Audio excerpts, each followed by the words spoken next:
Hello. This is a different kind of video that you're going to be watching today, and some of you are either excited for it or concerned about it, depending on who's watching, because this is on my main channel and no one has really seen me post any political content. Anyone who pretty much follows me on here doesn't really know what my political views are or whatever, as I've not really shared that on YouTube. More so my Instagram, my personal Instagram. But nonetheless, this is a topic I am very much passionate about, which is the topic of American foreign policy, which we all love. So, this is on American aggression towards the Democratic People's Republic of Korea, or what we know in the West as North Korea. So, some background on this before I get into it. This presentation was actually an assignment for my senior year in high school for my government class. It was towards the end of my senior year, and it was like the final project. So I presented it. It went well. I got quite a bit of positive reactions from the other students who were watching. They said it was eye-opening, that I did a good job and stuff. So it wasn't something I was really worried about, to be honest. Aside from issues of the little button the teacher has that changes the slides and stuff, it kept skipping back and forth and jumping through different slides. So I had to end up improvising. But other than that, it went pretty well. So this is my presentation on the American aggression towards the Democratic People's Republic of Korea. So, to start off, I want to give a fair warning about this presentation. I'm going to have it going on my computer screen, so you'll see me look up for my note cards and my computer screen at the same time. Important note regarding this presentation, because I know whoever's viewing this, their political background can be far left, socialist, as I run the Korean People Studies Discord server, or conservative as heck and very American-loving patriotic kind of person, because it could either be a family member or friend who follows my personal channel. This presentation is intended for all audiences, regardless of political views. So I want to say, please keep an open mind when viewing this, because a lot of what you're going to hear is very, very contradictory to, one, what you learned in school, two, it will shake your worldview, and three, it can be controversial in the American political atmosphere. It's important to note that this presentation is oriented in the advocacy for ending empires that have dominated, colonialized, and oppressed peoples all around the world. This presentation is not to neglect or outright deny any atrocities, wrongdoings, mismanagements, and oppression by other countries mentioned with a positive light. In no way you're going to ever hear me say the words, North Korea is the best country in the world, we should all move there. You're not going to, whatever mental gymnastics one might start to come up when viewing this presentation, you're not going to hear me say. And third, this presentation is to promote awareness of the reality of American imperialism, sanctions, and provide a nuanced approach to the Democratic People's Republic of Korea. So, like I said, please keep an open mind and use your critical thinking skills too. God created us all. He gave us a brain, so use it. This is going to be split into different chapters, and just you'll see the chapters as they pop up on your screen. But let's give some short history. So, North Korea, or the DPRK, which is abbreviated for the Democratic People's Republic of Korea, was founded on September 9th, 1948, by leader Kim Il-sung. North Korea today is known as being a very militarized and aggressive country, with parades, nuclear weapons showing, and all that jazz. Well, this is from North Korea's anti-imperialist stance, which is deeply rooted in its early 20th century history. Before the United States was the imperial aggressor of Korea, Japan had brutally occupied the peninsula from 1910 to 1945. During this occupation, and it was a brutal one too, Koreans were dehumanized, faced repression, forced into assimilation, and sold into sex slavery. Koreans resisted as much as they could against the Japanese imperialist demands, and after World War II, Korea was arbitrarily divided by the United States and USSR. After realizing that elections would result in an overwhelming communist victory, or any socialist, communist, or left-leaning victory, as most Koreans were at the time, by the way, the U.S. was like, no, we're not having any of that. So what they did was create a puppet state, which is South Korea, or ROK, the Republic of Korea. And this, to this day, they would remain under United States occupation, as they do not have access to their own military. It is owned by the U.S. And they, the U.S., would install a brutal dictator named Syngman Rhee, who was an anti-communist exile who spent barely any time in Korea. One more quick part of history, because it is very relevant and it is very essential to know. The Korean War, was the first proxy war of the Cold War at the time. Syngman Rhee was a dependable pro-Western puppet who was ruling half the peninsula, and he barely had any local support at all. And the first thing he does is suppress the majority left. Remember, Koreans were very left-leaning because of the Japanese occupation that they faced. If you look in history, when countries became socialist and erected communist governments, it had nothing to do with anything but colonial history, whether it was under French colonialism, British, or from American imperialism. Socialism was a means of gaining self-determination to be able to take back and take control of the resources and industries of your country, of your land, and put your country first. That's basically, for those who don't know, a lot of times why countries during the Cold War started becoming very socialist, is because if you look in history, a lot of those countries dealt with colonialism in their history and were very exploited from cheap labor. Their resources were taken and extracted, and they lived under harsh conditions during those times. Now, Syngman Rhee and the U.S. occupation only allowed those deemed reliable or loyal to have any place in Korean politics. By 1946, the United States military dictatorship in South Korea had filled up with right-wing elites and excluded popular worker and peasant movements. And when I'm talking about excluding, I'm talking about violent suppression, outright killing them, or pushing them underground. This led to the isolation of all opposition. And despite this, many South Koreans still supported socialism and socialist ideals. Meanwhile, in North Korea, there were reforms that were happening prior to any American intervention, and they were happening really fast. For example, within months, North Korea abolished landlords, they redistributed lands, and they nationalized industries. So, let's get into the actual presentation now. So, why is there a North and South Korea? So for those who don't know, like I said, after the brutal Japanese occupation from 1910 to 1945, Korea was split in two by the United States and the USSR. This was after World War II, after Japanese surrender. And it was separated by the 38th parallel, or along the 38th parallel, sorry. The USSR withdrew their troops. They had an agreement with the Americans, was that once Koreans were able to govern by themselves and be self-sufficient and have independence, then they would both withdraw their troops. The Soviets did, the Americans did not. They stayed. The Korean War then happened, which was mostly instigated by the South Korean side, not from a sudden northern invasion. And I'll get into that in a little bit. The United States also militarized the 38th parallel. Korea was split in two when U.S. officials looked at a magazine and drew a line right in the middle of it, disregarding the people who lived there, the cultural traditions, the families that would be split to this day still, and disregarding all of that. It was just, they drew a line on a magazine, and that's how Korea was split.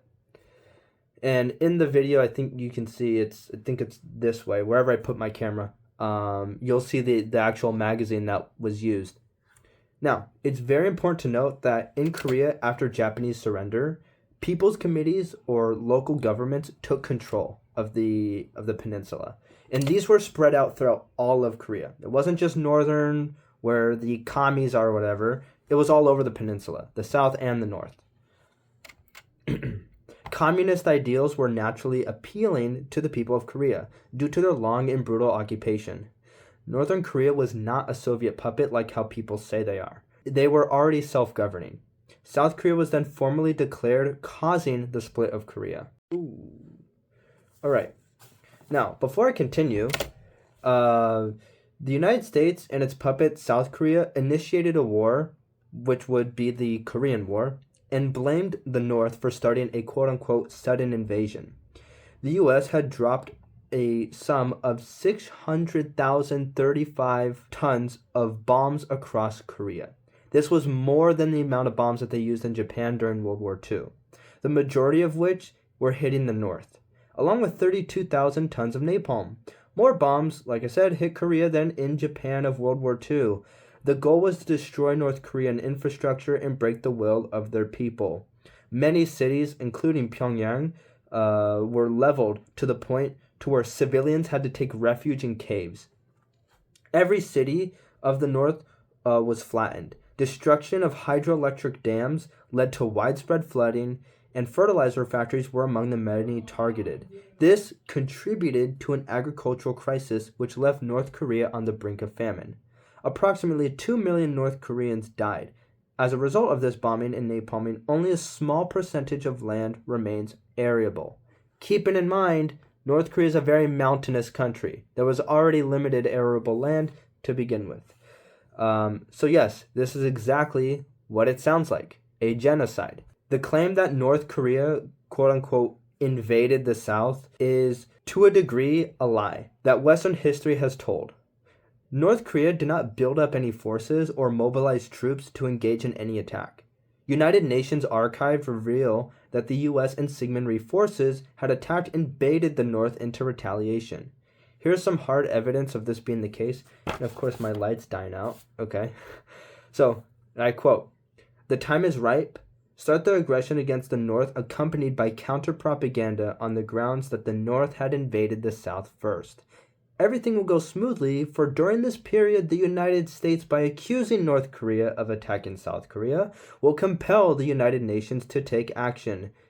Kim Hyo-suk, former Home Minister of Syngman Rhee's government. And on June 25th, 1950, Syngman Rhee started by attacking over the parallel. Years later, General MacArthur would state, "We started the fight in the first place in hopes that communism would be destroyed." So let's get into the South Korean regime. The United States propped up the South Korean government. The U.S. saw people's committees as a threat and brutally suppressed them. Sentiment among Koreans changed when MacArthur announced the terms of occupation. Here you will read, "By virtue of authority vested in me as Commander-in-Chief, United States Army Forces, Pacific, I hereby establish military control over Korea south of 38 degrees north latitude and the inhabitants thereof, and announce the following conditions of the occupation."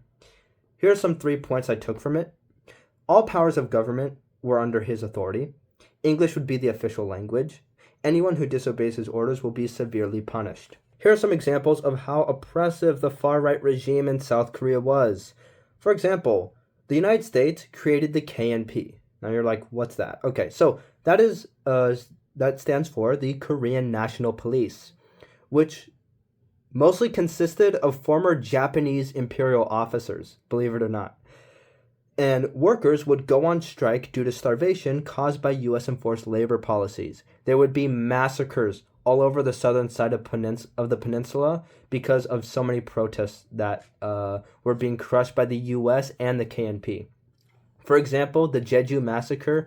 There is, I think, like on Jeju Island, there is a monument for the amount of people that died.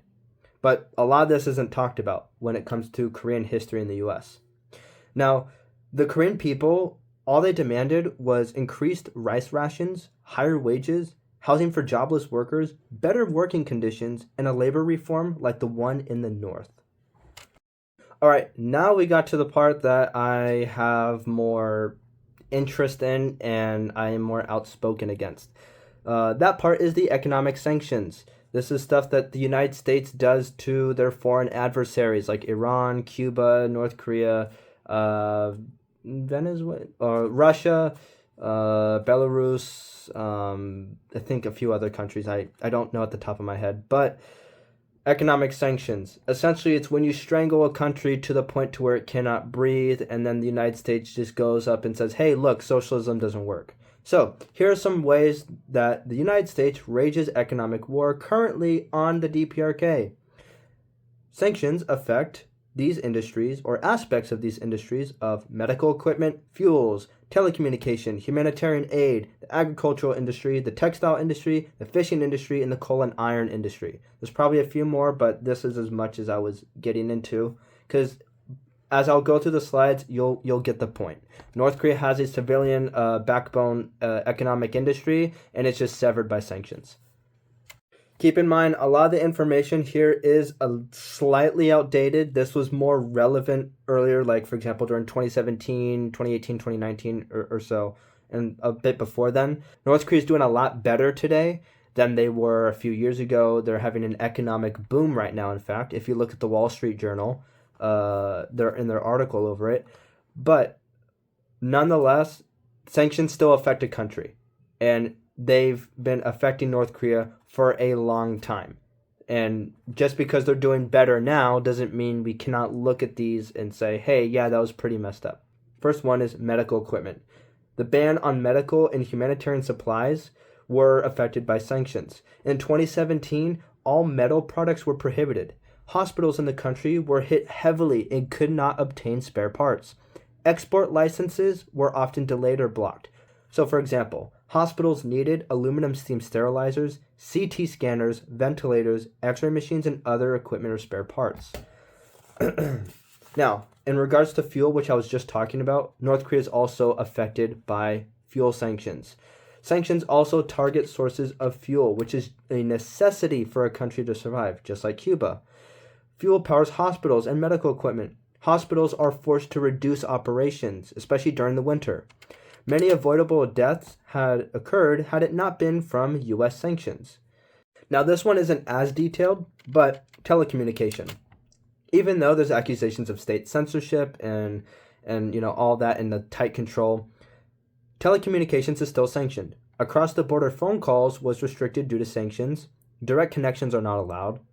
And also, I will mention on the side, North Korea is like, when you think of North Korea, you'll think of one of these few things, that the citizens cannot travel abroad. It's like a prison there. I'm not going to simply deny stories from defectors and stuff, as those stories are 100% valid, and we should criticize the aspects that the government falls short on, and we should. This isn't a 100% North Korea glaze, but people don't understand. The reason why North Koreans can't travel abroad is not because of their government. It's not because it's a prison. It's because sanctions directly affect travel. It restricts it. Now, there are Koreans who do travel abroad, but not like travel like vacation, but for work. Like in China and Russia, you'll see many restaurant workers and Korean-owned restaurants. Or Koreans doing lumber work in like the woods of Russia that are close to the border of Korea. Now, humanitarian restrictions. This is where things get also really hairy too. Humanitarian organizations have been restricted from operating efficiently due to sanctions. Efforts are hampered by long searches and delays from U.S. sanctions. Food and medical supplies are delayed or outright blocked. Even when humanitarian exemptions are included in the sanctions, the general public still suffers. The United States has fought hard to minimize the humanitarian goods that enter the country. One tragic example I can give is when 200,000 or so children suffered malnutrition. 60,000 of those children were at the risk of starvation, all due to delays in aid. Another aspect that's affected by sanctions is the agricultural development of the DPRK. Agricultural inputs and tools are sanctioned. These sanctions offset the food and agricultural circumstance of the DPRK. The U.S. bombed pretty much the living heck out of the country during the Korean War, and they bombed out pretty much the very limited arable land used during the Korean War. The DPRK is mostly a mountainous country with limited arable land. One shocking example that I learned when I was doing this presentation was that the CIA would go to like the borders of, I think, between like China or South Korea. I forgot which one. And they would go up to farm workers and they would ask them to cut off an ox tail, in exchange for a bag of rice. Now, might sound confusing at first, and it was for me, until I later learned the fact that North Korea, and especially rural communities, they use oxes to plow their fields, and their tails is what helps them keep balance. So they would have them cut off their ox's tail, and they would be severely affected by that, all in turn for a bag of rice. They were basically taking advantage of the starving people in the rural areas of the DPRK. Another industry that's being affected by sanctions is the textile industry. To me, this is pretty interesting because this is North Korea's main source of employment, which this work consists of mostly women. And the sanctions have resulted in blocked exports, which has resulted in mass unemployment or reduced income. As a result of these sanctions, black market activities are encouraged pretty much because that's pretty much the only way where they could get everyday goods, which are already hard to come by. Now, the next one, fishing industry. This one to me is also interesting as it's another critical industry of the DPRK. This industry has served as a food resource. This resource has been severed by sanctions, and fishing has served as a stable income for local economies for centuries. Downstream industries that were affected were fish processors, transports, and vendors, and you get the idea. So the last example is the coal and iron industry. Now, coal and iron are industries that help the country survive. Coal is often exported to China or other countries too. Coal was one of North Korea's main exports. In 2018, China's exports of coal from the DPRK dropped by 18%. Like I said, hopefully you can start to come and see that the DPRK has remained heavily poverty-struck, mainly because of economic sanctions that the U.S. imposes. Keeping in mind that, yes, during the arduous march, there were horrible, policies put in place, economic mismanagement, all that stuff that the government of the DPRK was, doing very poorly on. And I'm not here to neglect that at all. What I am talking about is economic sanctions, because it's a war crime. The harsh reality of sanctions is that they've done nothing to stop nuclear weapons. If you support sanctions on a country like North Korea because you don't want them to have nuclear weapons, I want you to ask yourself, has that even stopped North Korea from testing a single nuke? No, it hasn't. They have nuclear weapons now that can reach us in 30 minutes since 2022, and these sanctions target nothing but the very backbone of the country. These sanctions intentionally harm the people and civilian economy, which is a war crime according to the Geneva Convention, that under the Geneva Convention, civilian infrastructure cannot be targeted, which the U.S. has continued to affect since the Korean War. Moving on, we're going to talk about more modern examples of American aggression, since that's what this presentation is about. Now, aggression doesn't mean, when I talk about aggression, I'm not talking about, bombing their cities or whatever, even though, yes, that is a form of aggression. It's also like economic sanctions and propaganda as well. So more so indirect forms of aggression. But now we're going to talk more about direct examples that are more relevant to modern day. So there are many instances of the United States using direct acts of aggression against the DPRK. Those acts of aggression have only ripped open the wounds of the DPRK, these wounds which were caused by the Japanese occupation and the Americans during the Korean War. All they've done was continue the hostility and nuclear proliferation of North Korea. So, here's some examples.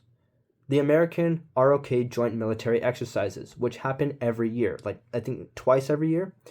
And basically, it's when the United States and South Korean forces join up every year for military exercises. These military exercises practice invading the DPRK. The U.S. also flies nuclear-armed bombers within the region. These provocations increase tensions and prolong nuclear bomb testing from North Korea.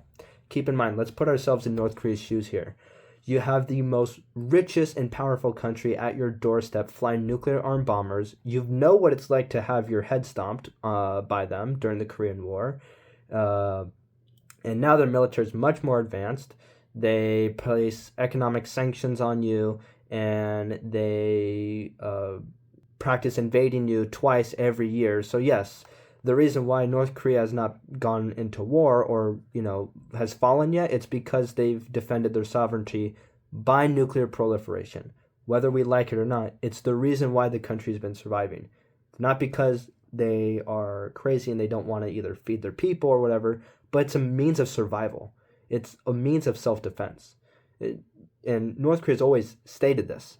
They are not going to fire the first shot. They're not going to just click the red button and nuke up the whole world.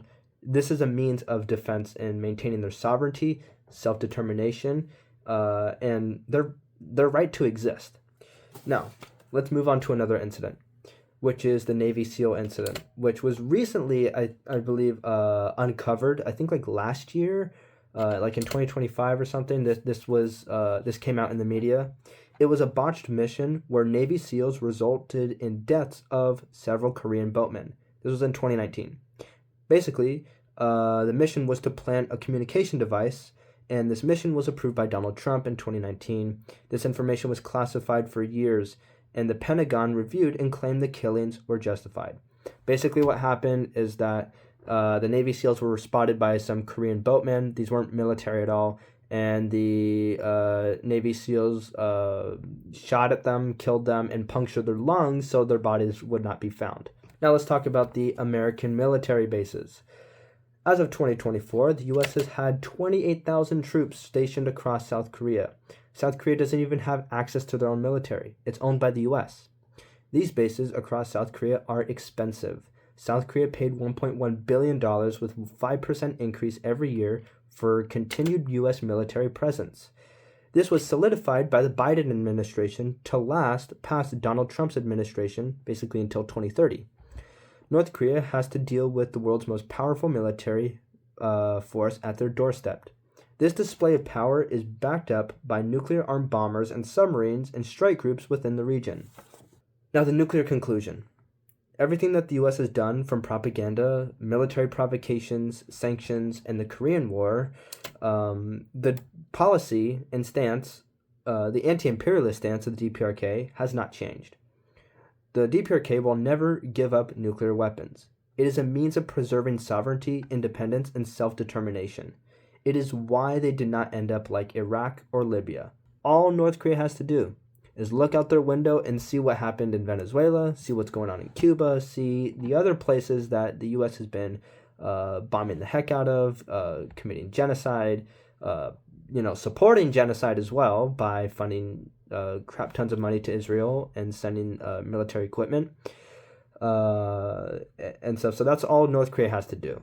And what I'm saying is they didn't need a first-hand experience. And they do have it. They do have that first-hand experience of what it's like to be invaded by the United States and South Korean forces. And ever since then, all they've had to do was look out their window and see what's going on in the world. And they have. And it's why they're so dead set on staying nuclear armed. It's not because they want to blow up the world. Anyways, the solution is simple. The United States needs to end their imperialist aggressions, crippling sanctions, racist and dehumanizing propaganda against the DPRK, including their other countries which are seen as foreign adversaries, and we're taught in school that the United States has always stood for freedom and democracy. However, history, especially during the Cold War, has told us a different story. A better world is possible. Thank you very much for listening to this huge YAP session and presentation. I worked really hard on this. I hope you were able to learn something new. If you have any questions, make sure you put that in the comments below.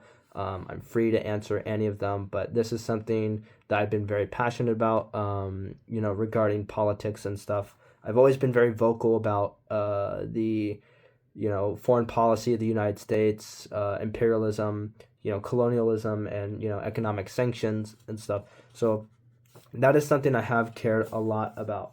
So before I end this, I have some good resources for those who want to read or look up stuff. A lot of my sources come from this. Patriots, Traitors, and Empires by Stephen Gowans. And the video, Does North Korea Hate America? By Hakeem. America Never Stood for Freedom by Hakeem. Why is North Korea So Weird? By Hakeem. Loyal Citizens of Pyongyang, DPRK Newsroom. How the United States Colonized South Korea, DPRK Newsroom. Myths and Misconceptions About North Korea by Debunked. So, again, I hope this was very informative. This is a topic I'm very passionate about, and I put a lot of work into it. So if you have any comments, hate comments, whatever you want, put it down below. I'll be free to talk about them. Also, join the Korean People's Studies Discord server, as that is where I promoted this video. So anyways, thank you.